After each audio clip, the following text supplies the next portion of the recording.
Olá, olá, seja muito bem-vinda, muito bem-vindo a mais um episódio do Tese de Investimentos, o podcast aqui do Investing.com Brasil, em que você fica sabendo a opinião de vários analistas sobre um mesmo papel. Eu sou Ana Carolina Zitlag e hoje, além da tradicional conversa com os nossos analistas, em que eu vou contar um pouco aí do histórico da empresa sobre a qual a gente vai falar, a gente também vai fazer uma coisa muito importante no mercado, que é a fofoca. Sim, porque além de fatos relevantes, comunicados, atas de reuniões do Conselho de Administração, o que a CVM não mostra é a fofoca de bastidores que faz com que uma ação suba ou caia. É o famoso sobe ou cai no boato e, no caso, sobe ou desce no fato, né? Então vamos saber quais são as fofocas que levaram os papéis da B3 a caírem aí quase 4% no mês de junho.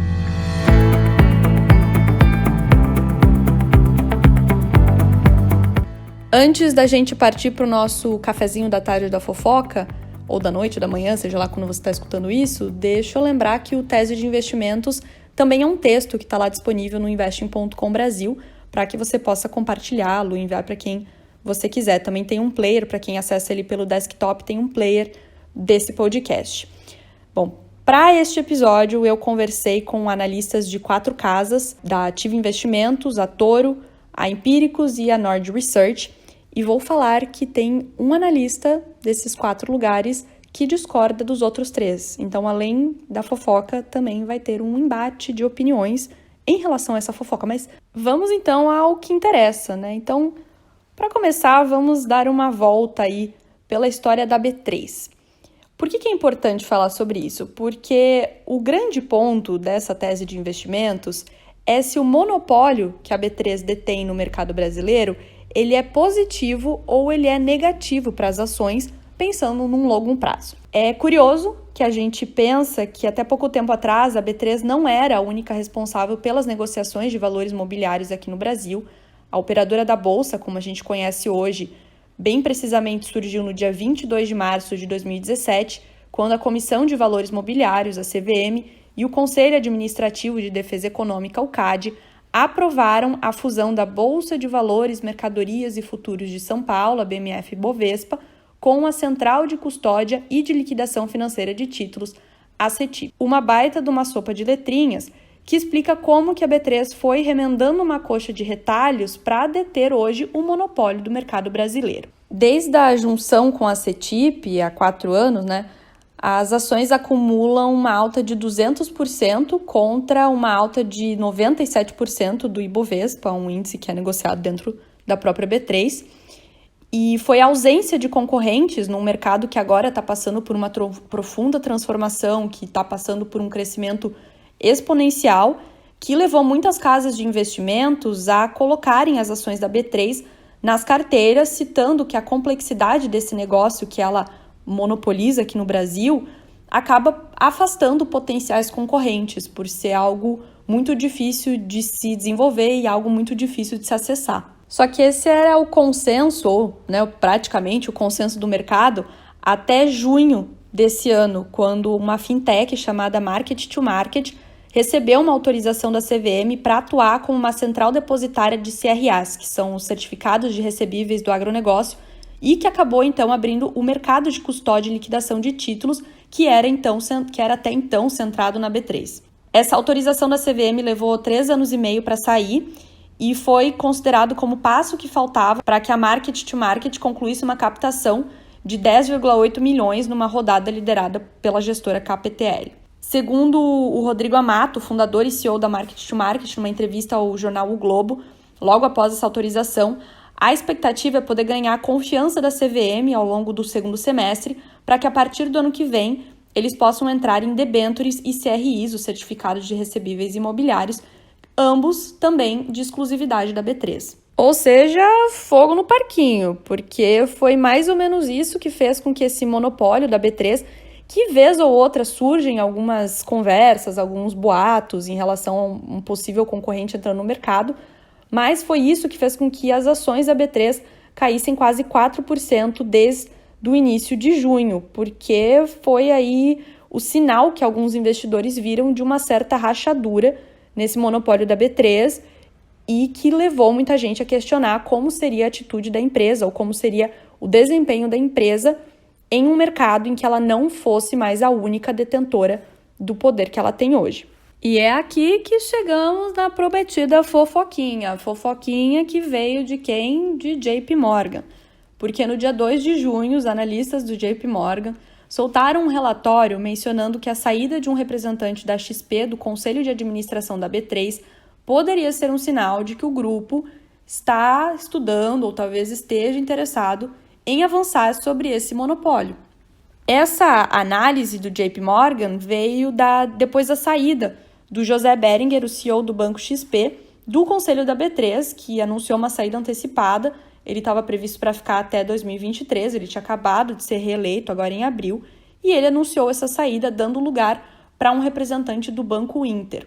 Lembrando que no Conselho da B3 temos representantes do Santander Brasil, do Credit Suisse, do Itaú, do Bradesco e agora, como eu disse, do Banco Inter. Então, essa saída do José Beringer do Conselho da B3, sendo que a XP tem uma participação muito dominante no mercado, de cerca de 20%, fez com que os analistas do JP Morgan e outras pessoas também questionassem se a XP não está estudando uma entrada futura nesse mercado. Oficialmente, a XP não comentou o assunto, mas, segundo vários analistas de outros bancos grandes que tiveram reuniões com executivos do grupo ao longo de junho, como o BTG e o Citi, a administração da casa não menciona nenhum plano de competir com a B3. E foi nesse cenário que os 4 analistas com quem a gente conversou colocaram posições divergentes sobre as oportunidades que os investidores têm em relação a esse risco da quebra do monopólio. Para a Larissa Quaresma, por exemplo, analista da Empíricos, essa quebra do monopólio da B3 não vai ser algo tão fácil assim de acontecer. Ela diz que, além de organizar o ambiente de negociações dos ativos, a B3 também atua como uma contraparte central no mercado. Olha só o que ela fala. Não é tão fácil quanto parece quebrar o monopólio da B3, porque assim, a B3 ela tem 2 papéis importantes, né? O primeiro é organizar o ambiente de negociação de ativos, ações, derivativos, contratos futuros, etc. E esse é um papel aí que corresponde a mais ou menos 7% da receita da B3. São os emolumentos que ela vai cobrando aí nas negociações. Agora, tem outro papel que é mais importante ainda, do ponto de vista sistêmico, que é o de contraparte central. Se eu der calote na minha corretora e a corretora der calote na bolsa, mesmo assim, a B3 tem que arcar com o seu pagamento que vendeu a ação de Petrobras no ambiente da bolsa.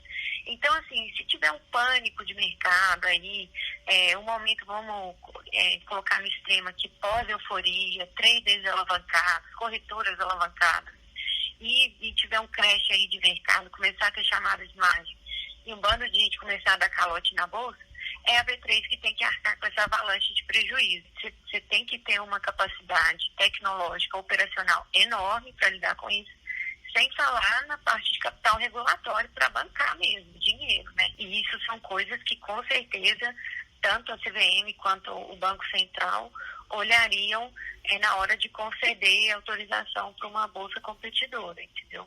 E eliminando, então, esse risco de concorrência, o Léo Monteiro, analista da Ativa Investimentos, diz que a diversificação de receitas da B3 faz dela um caso interessante para continuar aproveitando esse boom do mercado financeiro, todo mundo querendo comprar ações, que deve fazer com que a Bolsa Brasileira continue em voga nos próximos meses. Ela é uma empresa que ela tem um negócio super diversificado, então ela atua tanto no segmento de bolsa quanto no mercado de derivativos, provém tecnologia seja para home brokers nas corretoras, seja para passar dados para a própria Bloomberg. Ela realiza leilões de infraestrutura estatais, por exemplo. Eu tive esse leilão da SEDAI ali, realizado na B3, então é um negócio super diversificado, tem receita de várias frentes. É um negócio que tem muita barreira de entrada, assim, não é à toa que a gente só tem uma bolsa no Brasil. Se entrasse uma outra bolsa, não seria simples competir com a B3. Isso faz com que a B3 tenha margens muito, muito altas, assim, se a gente comparar com outros setores, por exemplo. Isso faz com que ela consiga distribuir dividendos num valor muito bom. Inclusive, acho que você já deve ter acompanhado aí que nesse início de ano aí as ações da B3 sofreram bastante, aí elas não tiveram a alta que tive no ano passado. E isso é até interessante do ponto de vista do investidor que procura receber um dividendo de alto. Até esse mês de junho, a B3 tinha um dividend yield próximo aí de 4,6% ao ano, e segundo um levantamento dos meus coleguinhas do Investidor, do estado de São Paulo, entre as 8 corretoras que eles consultaram ao longo do mês, 5 recomendavam as ações da B3 nas respectivas carteiras de melhores pagadores de dividendos. Temos aí muitas vantagens que foram levantadas por esses analistas, mas também temos alguns riscos que foram levantados por eles.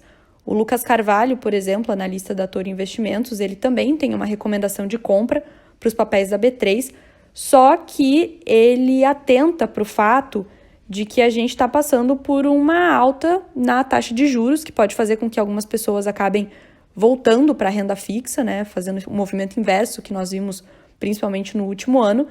E ele também fala do risco que teremos ano que vem com um ano eleitoral, que faz com que as pessoas fiquem um pouco mais medrosas de investir na renda variável. Olha só o que ele fala.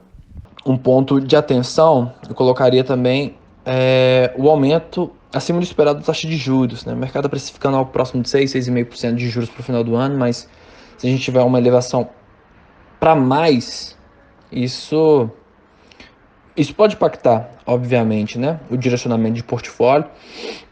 Isso é algo a ser mapeado, lembrando que ano que vem também é ano de eleições, né? Obviamente traz um certo receio, principalmente quando está ali depois do anúncio, né, das chapas no TSE, enfim, debates. Isso pode trazer muita sensibilidade, impactar os ativos no mercado financeiro brasileiro.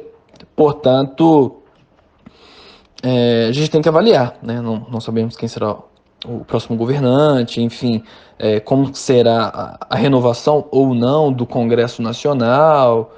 Portanto, tem esses pontos, mas de qualquer forma a gente entende que o desconto está muito grande, né? Quando a gente faz uma avaliação de B3 contra as principais bolsas do mundo, os múltiplos da B3 estão mais depreciados, mais contados que os principais pares. Portanto, enaltece, né, a nossa tese de compra nos papéis da B3. Mas agora vamos falar ele, que é o do contra, que foi o analista que ficou mais cético em relação às ações da B3 e que na bio do Twitter dele ele diz que ele é um cético, mas que ele ainda acredita, não necessariamente nos papéis da B3. O Bruce Barbosa, sócio fundador da Nord Research, falou que ele não se considera tão otimista assim com os papéis da Bolsa Brasileira, justamente por esse risco de quebra de monopólio. Assim como o Banco Central está fazendo Open Banking agora, a gente está vendo os bancos sofrerem com muito mais competição das fintechs, a mesma coisa vai acontecer com a nossa Bolsa. Não faz sentido que o Brasil tenha uma só Bolsa.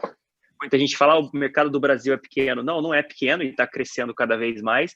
E, inclusive, uma forma de fazer o mercado crescer é ter mais bolsas. A Cielo, mais recentemente no Brasil, foi um monopólio que também não era bem um monopólio, né? Mas você pode falar que eles tinham, digamos, uma participação de mercado meio, entre aspas, garantida, que era a participação de mercado de Bradesco mais Banco do Brasil, que são os controladores. E quando isso acabou também, eles estão tendo muita dificuldade para competir com as entrantes. Não dá para saber como é que vai ser, mas eu acho que o risco é muito alto, né? Entrar em um negócio que não é extremamente barato para você poder correr esse risco. E eu acho que ter o risco de entrar em um negócio que tenha seus resultados super impactados por competição, e assim, eu não acho que vai ser só uma empresa que vai entrar competindo, tem várias empresas que estão tentando entrar nesse mercado já há bastante tempo, que é um mercado super lucrativo, né? Um mercado super bom para a B3, é só olhar os resultados dela. Mesmo sendo um monopólio, né? Mesmo cobrando caro demais, mesmo sendo tendo burocracia demais, eu acho que os próximos anos vão ser complicados para a B3. Eu acho que não, assim, as probabilidades não estão a favor do acionista de B3 nesse momento. Bom, escolheu o seu lado nessa disputa de opiniões? Acha que o monopólio da B3 é realmente um risco para a ação ou é uma vantagem, no caso dela continuar sendo a única que opera no mercado brasileiro? Diz pra gente lá no site, nos comentários do nosso texto o que você achou, qual a sua opinião. E também não esquece de se inscrever aqui na plataforma que você esteja utilizando para escutar esse podcast, para ficar por dentro de tudo que a gente vai falar por aqui. Até a próxima!